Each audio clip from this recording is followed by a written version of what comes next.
Hello and welcome to UniVerse Touch. Here, every week, we shape a new narrative for the world. And it's a narrative that removes separation and allows you to be all of it. It allows you to be both spiritual and wealthy, to care for the world, and also live an extraordinary life for yourself. Because we live in an era that we can do all of it. Today, we're going to go into the second pillar of baseline. Last week, we talked about the body, which is really the foundation. Today, we will go into the mind, which is really exciting. Because there's so many misconceptions about the mind, and I strongly believe we are not using our minds in the best way. We have a powerful tool, and we are using it for the wrong reasons. I'll take you down there. A little bit of context. I have been exploring for a long time over conversations with the members of the UniVerse and with my past clients, how people see reality from different perspectives when we have different experiences, but also when we exercise our brain in a different way. And I have realized that the brain is incredible in executing a strategy, but it's actually not the best in creating the strategy and taking decisions. And this is really counterintuitive because most of us are depending on the mind to take decisions. Yet the mind is incredible in analyzing data, but it is very difficult for the mind to take the right decision.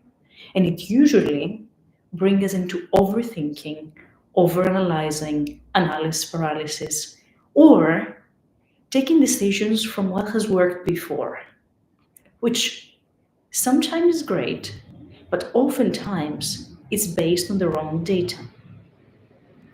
So the brain has particular ways of working, and I'd like to guide you into these ways.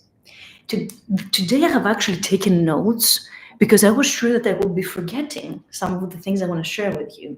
So if you see me looking down, it's because I'm looking at my notes so I don't forget anything. So the mind has some pros and some cons. So some things it's doing great and some things it's not doing so great, or actually the counterpart, the other side of the coin. So one of the things that the brain is doing amazingly is that it can capture and analyze very big amount of data. So this is incredible. Like it collects data from the eyes, from the smell, from the taste, from the environment, the temperature, from our past experiences, from opinions of others. That's an immense amount of data. From how our body is feeling, so what we believe and what we think, from our values. This is an extraordinary data set. But sometimes this data, it's viewed from a particular perspective, which can be through our traumas, through our past experiences, through our conditioning. So the tricky part about the mind is that it only captures or remembers or processes the data that are relevant to us. So if we believe something, we see it. Have you observed that? Have you ever tried change the belief to see if you see the complete opposite? Because you will. And that's very, very interesting if you think about it. Because it processes data, but it's not unbiased data. So this is something to make sure that you take care of. This Bible, incredibly analyzing data. What kind of data set is it analyzing? The second is that the brain's main function, like if it had one role, it is to keep us safe. It is the bodyguard of the organism. And that's exactly why it keeps always observing what's happening around, keeps gathering information, because it's trying to prevent danger. It's trying to keep us alive. And this is an incredible feature, of course, and we need it, and that's why we have it. But oftentimes, what it will do is that it will stop us from doing something that it believes is dangerous, even when it's not. So it will infuse way more fear than it is actually true. So amazing, it keeps us safe. The mind has an incredible role of being the bodyguard. But is it bodyguarding us also from things that are good for us? Something to consider. The third pros and cons of the body, of the, sorry, apology, of the mind, is that it's extremely energy efficient. And this is because it uses a lot of energy. So it's one of the organs that uses the most energy in our body. So it is very energy efficient. It's always trying to find the least energy consuming way. And the other side of that is that it will stop us from taking any other way because we will use more energy. And oftentimes, when we need to pivot, we change our life, we need to take another decision, we need to embody another character, another identity, we need an extra energy to do this pivot. And then once we have entered a new route, it's literally like a ship. When we have pivoted and entered a new route, then it's more energy efficient. But in the shift, there is an extra amount of energy that is needed to be able to cross correct our path. And many times, the brain will prevent us from that because it goes against the principle of let's use as little energy as possible. Energy efficiency, which is a great feature overall. The fourth aspect, pros and cons, the fourth aspect that has like a double-sided aspect of the brain is that it always has an opinion. It always, if you ask it, it will always tell you something. And actually, that's when you know that you're talking with your brain. If it always has a yes or no, not a yes or no, so if it always has an opinion, it's usually the brain that is talking to you. But these opinions, many times, are based on our past experiences. So the brain is mostly basing its assumptions and its opinions into what has worked or hasn't worked before. The issue with that is that the world is changing really fast and we are changing really fast. So possibly what worked or what didn't work when you were 5 years old might not be exactly the same of what works or doesn't work when you're 50 years old. Your brain, though, doesn't understand this difference because it doesn't understand that the context has changed. So if you skied, for example, 30 years ago and you fell and it was an unpleasant experience, it keeps extrapolating this unpleasant experience into the future, making us believe that it will always be an unpleasant experience. But this is actually not true, because it might be that that day was not a good day. You didn't have a good teacher. You didn't want to do it. The weather was bad. Or any type of condition that if that was different, it would be an incredible experience. So be aware of the opinions of the mind. They're not the absolute truth. It's just an opinion, like everybody else.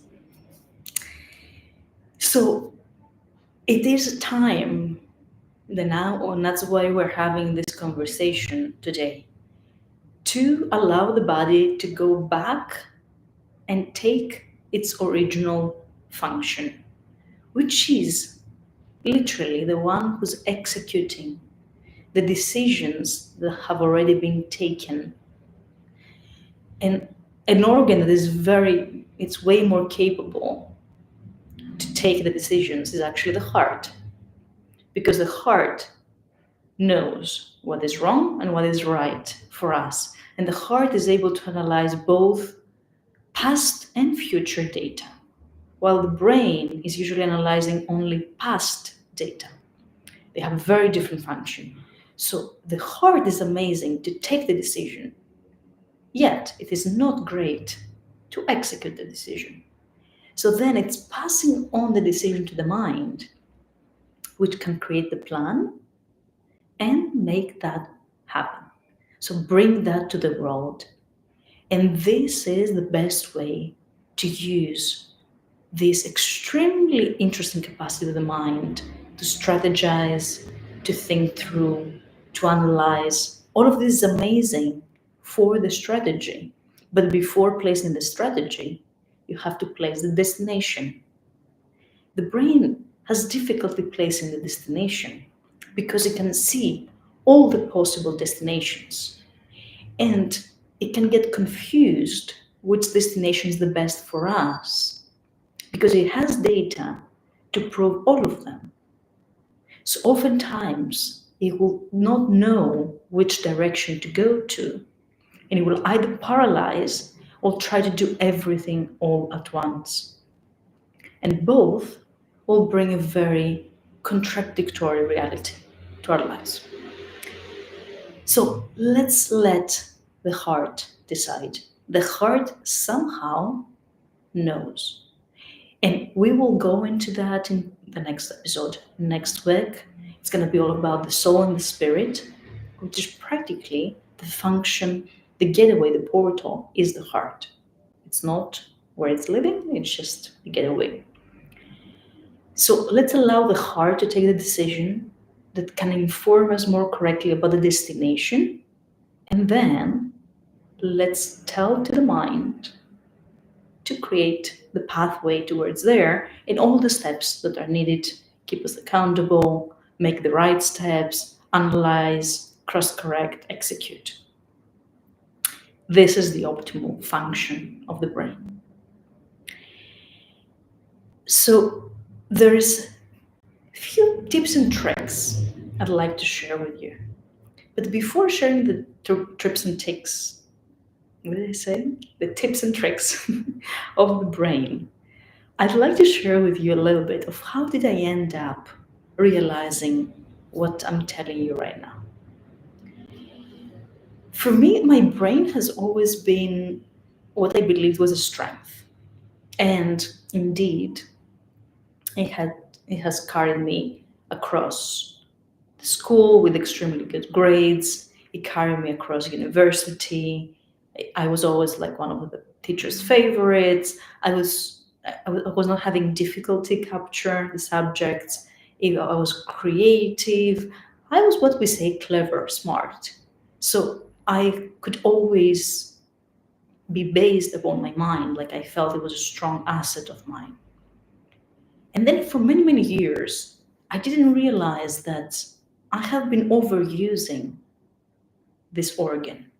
And as every organ, when it's overused, it gets tired. And when the organs get tired, they go into survival mode. And survival mode many times means that the organ will just repeat and repeat and repeat and repeat and repeat exactly the state where it is, just because it doesn't have enough energy to do this pivot that we were talking about before. So around 8-9 years now ago, I had the chance to attend a 10 days silent retreat, which I personally was not going to work on my mind. I didn't even think that that is something that I need to do. I went there because I was searching for a new path in life. And together with a new path that came out of that, which was incredible and really life-changing, what also happened is that I got enough time to observe my mind. And that was extraordinary because I realized that even though when we are caught in the process, listening to our mind, to its opinion, because many times we really take it very seriously, we believe that what it is thinking is very new every time because it makes it feel new. What actually happens is that the mind has 4 or 5 particular patterns that they're playing around again and again and again. So I observe my mind, first of all, trying to make fun of the situation. So we were sitting down meditating, and the mind is trying to take you out of this position because it understands you're trying to shift something and doesn't want that. So, first of all, it's like, what are we doing here? Seriously? Like, do you really believe that that's going to change anything? So, the inner critic comes out. Then, if you don't follow this critic and you just let it go, you're like, yes, that's okay, we're staying here. It's fine. Then the second step comes in of something really important that you need to think about. You know, where you're going in life, or how is your relationship with your parents or your husband, like something really big. And you're like, yeah, thank you. That's definitely a theme. It's not the right time to talk about it right now. Let's leave it for another time. So if you don't engage in that, it goes to the third step, which is the emergency. Have I left the heater open? Or maybe the vacuum cleaner? Or I really need to send this letter because something wrong will happen. So emergency. Something will go wrong if you don't just move right now and go and do what I'm telling you to do. So fear, fear, fear, right? And then if you say like, that's okay, you can let it burn. Or don't worry, somebody else is taking care of that, we're fine. Then it goes oftentimes into some type of indulgence. It could be sexuality, it could be food, it could be thinking about travels, something that will delight you and indulge you and will take you out of the state where you are. And this is a very tricky state because we like that. It's a beautiful outcome, right? But it's still trying to seduce you out of what you're wishing to do with it. And if you still don't engage and say, there's a time for that and we're going to daydream together, it's not right now the time. It goes back to the previous step. And I saw my brain doing the circus literally around the States. And I was like, oh my God. Like, it is a game and a pattern that keeps repeating me to take me out of the state. None of those is actually true. It's just games that my mind is playing to me. And that was kind of mind blowing. Because then I also realized that there are particular ways you can work with your mind that will make it be more efficient for you and support you and be a loyal friend and a companion and not a tyrant as it used to be, or it usually is. So some of the practices that I am using right now that I haven't heard so much being used from other people, but of course there are others there, and for sure there's way more tools than those, but these are some of the ones that I have discovered myself, is that first of all, you can command your brain to stop. Literally, you can tell it, thank you so much, please stop now. Just be kind, don't tell it like, shut up, because we all like to be appreciated for our role, and it is its role to keep us safe. So acknowledge this role, but also I'll tell it like, it's enough now. It's enough. That's it. Like I don't want another opinion right now. It's not helping. Thank you. It might not work the first time. So the first time the brain might continue, tiki tiki tiki, or might go in one of the other circus moves, right? But over time, if you're straight and you mean what you say with it, it will stop and it will become obedient. So when you will tell it, it will stop. And that means that when also you will tell it to start, it will start. So please stop now. Boop. Please start now. Let's go. And that is extremely useful because sometimes We do need to go into like full function now, find me a solution, scan all the data, think all the... But if we keep doing that all the time, the brain is tired. So it cannot sprint when we tell it to sprint. It just slagging itself and keep repeating the same things. So being able to tell it to stop, it's incredible because you can also tell it to start. A second aspect that I personally love so much is that you don't need to keep the information in your brain. Of course, you can also use your technology and other ways of saving your data, but I don't mean that. I mean that you can also allow the information to come into your body, be filtered, and be stored in different parts of your body. So your entire body can actually store energy. You don't need to store it all here because it's not enough RAM and it becomes too much too fast. And also, some information are more relevant for other organs. So it is actually better to allow it to accumulate the wisdom wherever it's supposed to go. And after that, it feels more like an embodied wisdom. So you just know things. You might not exactly remember the reference or who said what or how exactly did you got into this result. But this is not important after a certain point. It's more important to have this embodied knowing of a few things so you can pick them up and combine them and fuse them and create your own wisdom, your own experience, your own opinion, instead of just having them as quotes or labels of somebody said that was from that book. Da, da, da, da. This is not important after a certain state. So allow the information to drop. And when it drops, your brain can take a break and it feels clean and clear. It's so much easier to think. It's actually enjoyable to think.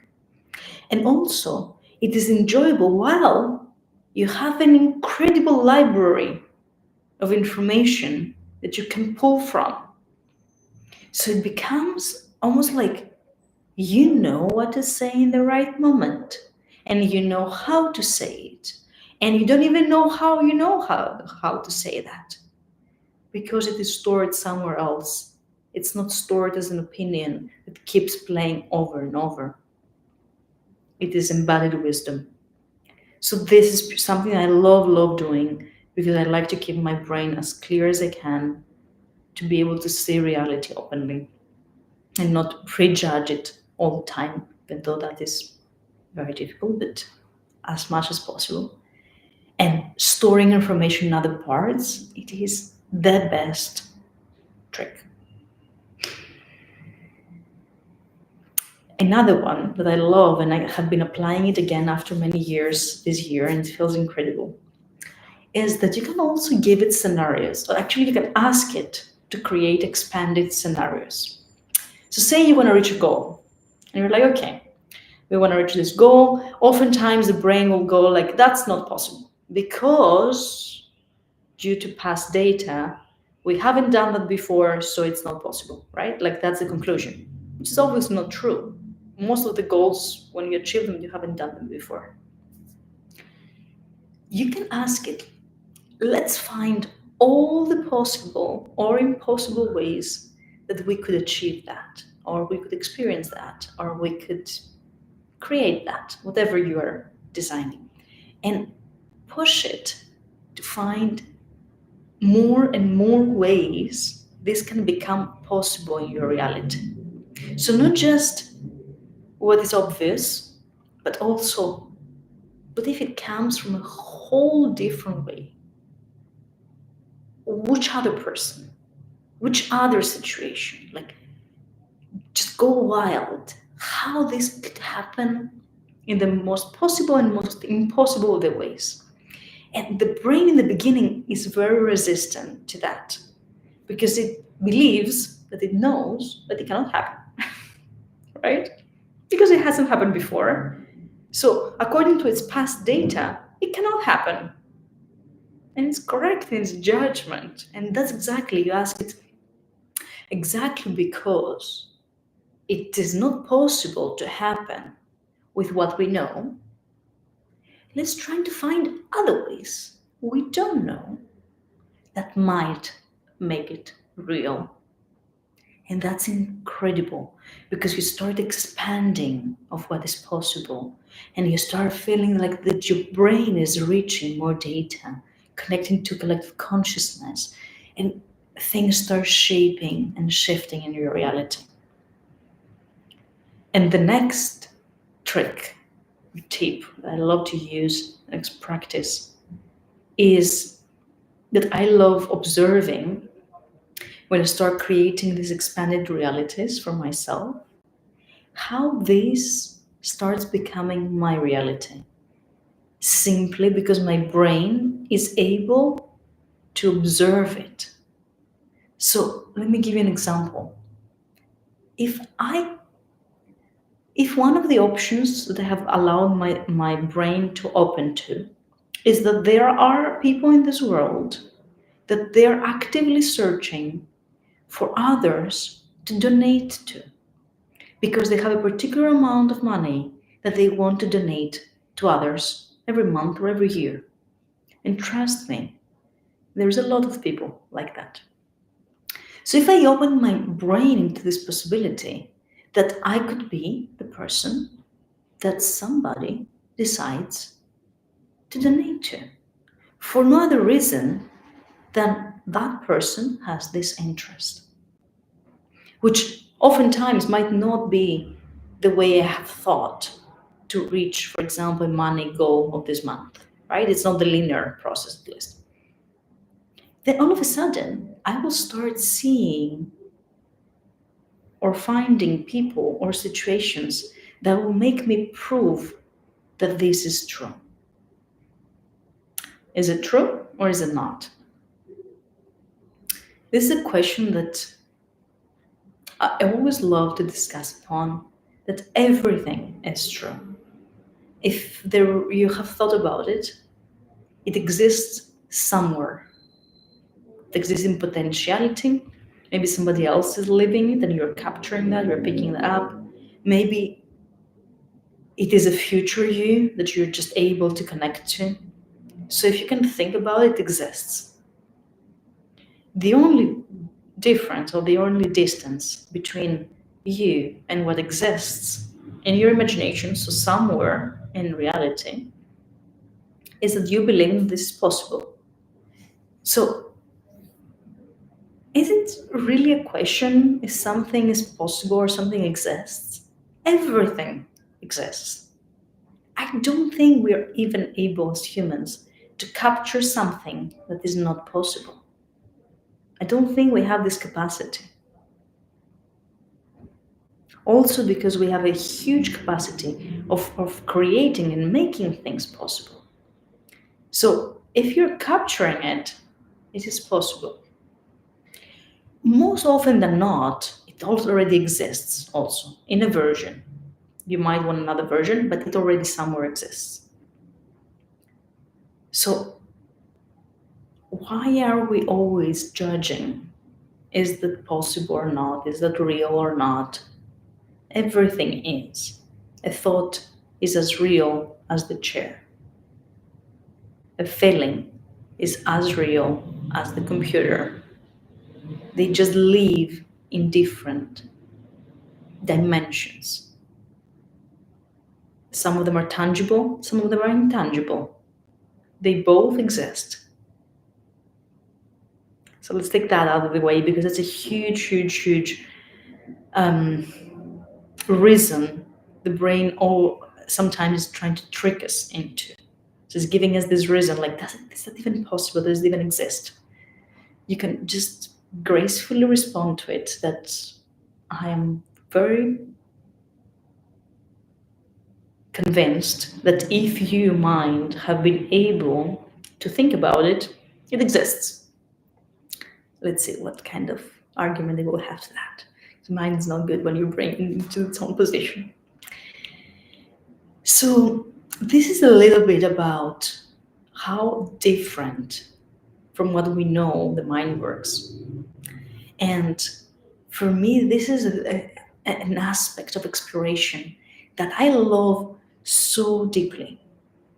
And I love also seeing how we can start understanding and finding new pathways, apply them enough times so they actually become a pathway that others can follow, and start documenting it as a new way of business.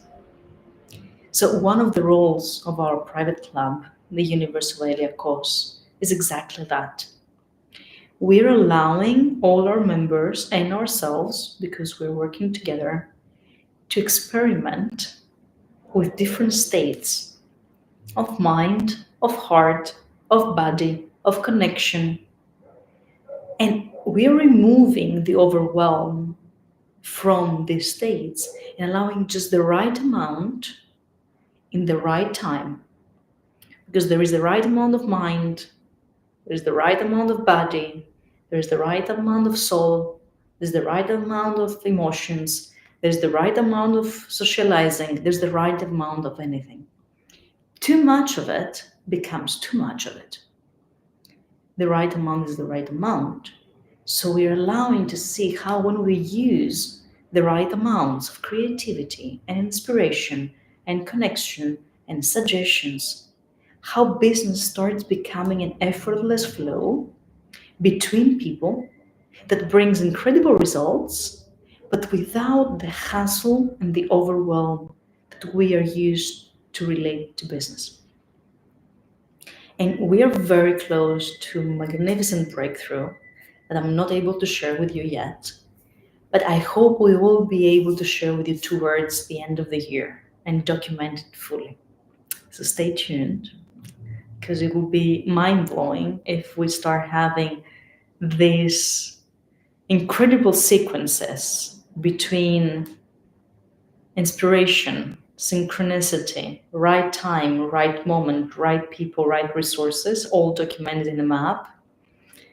And if you also want to be part of that, you can find me and request to go through the evaluation process for membership, because the ones who are already in or are joining for the next event, they will be able to experience all of that into the shaping. And this is one of our main roles in the universe of Aelia Kos. So beyond bringing this incredible new narrative to the world, where you can be wealthy and you can be spiritual, when you can care for the world and have an extraordinary life, we are doing that through introducing a new way of business, which is this. So the principles I'm sharing with you through the baseline, through this series of this month, body, mind, soul, spirit, and emotions, are some of the principles we are using very meticulously inside the club. So if you want to join us, please connect with me and I'll take you down the path. We only accept personal invitations right now, so you will be invited to join our next experience in May. And from there, you will be selected to become a member or not, depends on your alignment with the group and with the ethos of our club. So this is the way we love taking all of these concepts that have been drawn from many years of spirituality and many years of neuroscience and scientific studies and psychology, and bringing them back into business.